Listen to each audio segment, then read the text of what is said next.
Welcome to Learn with me, Mrs. Sullivan. It's The Woodcutter's Gift by Lupe Ruiz Flores, illustrations by Elaine Jerome. This is a work of fiction.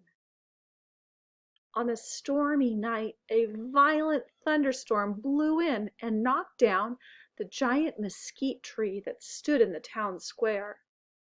After the storm, all the neighbors, who rarely spoke to each other, came out of their houses and gathered around the enormous tree that was blocking the main street. "That tree is dead. Let's get rid of it," remarked the storekeeper as he poked at it with a stick. He looked up to see what the others thought. The crowd muttered in agreement. "Yeah," said the house painter. "I'll bring my saw and cut it into little pieces." "No, wait," the gardener said. "Let's ask the woodcutter Tomas what he thinks we should do." "Tomas," said the gardener, "what should we do with this tree?" "This rough and ugly mesquite is only good for one thing, firewood," said the grumpy painter. "No, no," the woodcutter said, moving closer to this tree. "Don't destroy this good tree." "What are you going to do with it?" the crowd asked. The woodcutter paused, deep in thought. "This tree could belong to everyone." "How can one tree belong to everyone? Not possible." The woodcutter just grinned and replied, "It's a surprise. You'll see." The next day, the neighbors watched from a distance as the woodcutter split the tree into huge blocks. Then the men helped him haul the large pieces to his home. Day after day, the townspeople watched as wood chips flew into the air like sparks from a fire as the woodcutter carved and chipped and whittled the wood. "My dad says that ugly mesquite is only good for barbecues," said one young boy said as he watched from the other side of the fence. "Ah, but he is wrong," the woodcutter replied. "The beauty of this tree is not on the outside, but on the inside." Every day the curious neighbors went to watch the woodcutter work. They talked and laughed and wondered what he was doing.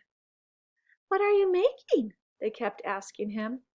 "Be patient," he would say, and continue with his work. One day the woodcutter moved the chunks of wood inside his woodshed. Children peeked through the knotholes in the wall, but they couldn't see anything. The woodcutter worked every day until the sun went down, and every night he locked the shed. Finally, the woodcutter rang the big rusty bell hanging on his porch. He had never done that before. Clang, clang, clang. Everyone rushed over and gathered outside the woodcutter's house. "What's happening? Why is the bell ringing?" they asked. "Follow me," the woodcutter said, and he led them to the woodshed. "Now close your eyes and don't open them until I tell you." The big woodshed door swung open.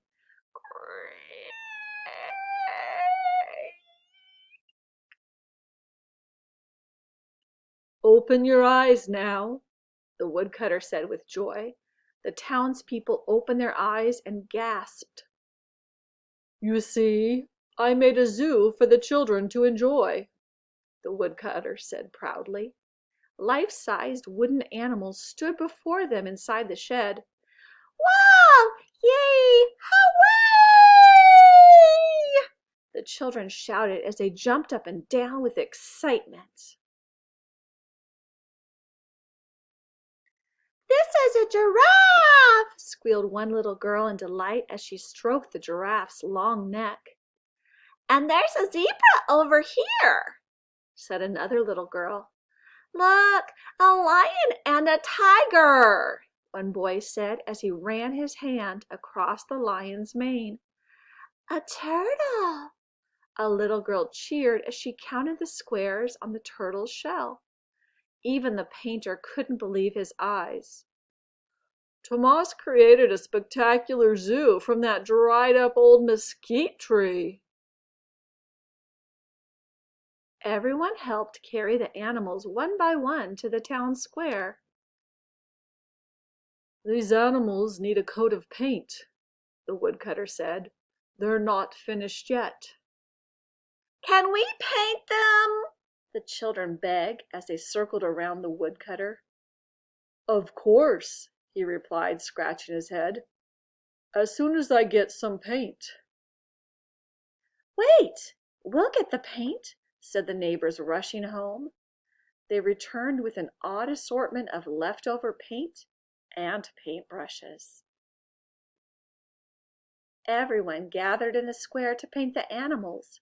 When they finally finished, they giggled at the orange giraffe with the brown spots, cherry red lips and long black eyelashes, and bright blue hooves.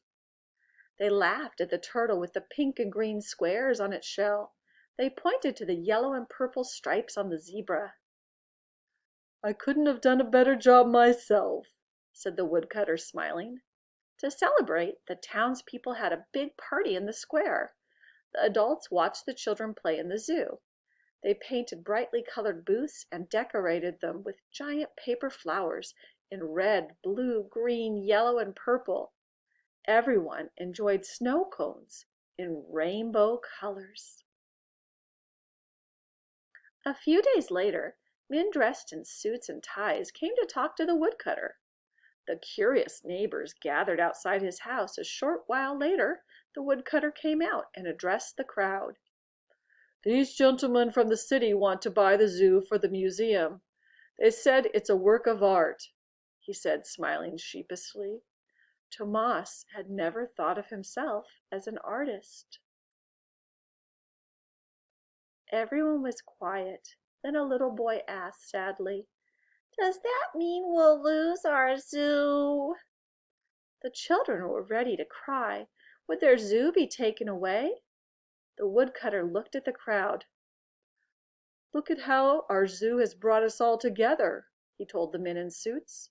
The zoo belongs here. It's not for sale.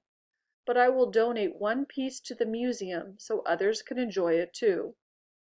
All the people cheered. The children jumped up and down.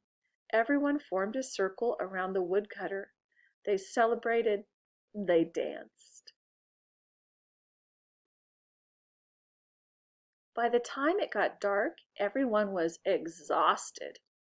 That night the children slept so soundly that they did not see Mr. Giraffe stretch his long neck and snap a leaf from the tree. They did not catch Mr. Lion's curly mane blowing gently in the breeze as he yawned. They missed seeing Mr. Zebra's purple and yellow stripes swirl as he pranced around the yard. And no one saw Mr. Tiger's tail swish back and forth as he swatted a fly. No, no one saw the special magic that filled the air that night. They were just happy knowing that the woodcutter's gift would still be there in the morning. About the author and illustrator. Lupe Ruiz Flores lives in Texas, where mesquite trees grow. She got the idea for the woodcutter's gift from 2 articles she read in a newspaper. One article was about a real woodcutter, and the other was about a Mexican folk artist. Lupe learned storytelling from her father and grandmother.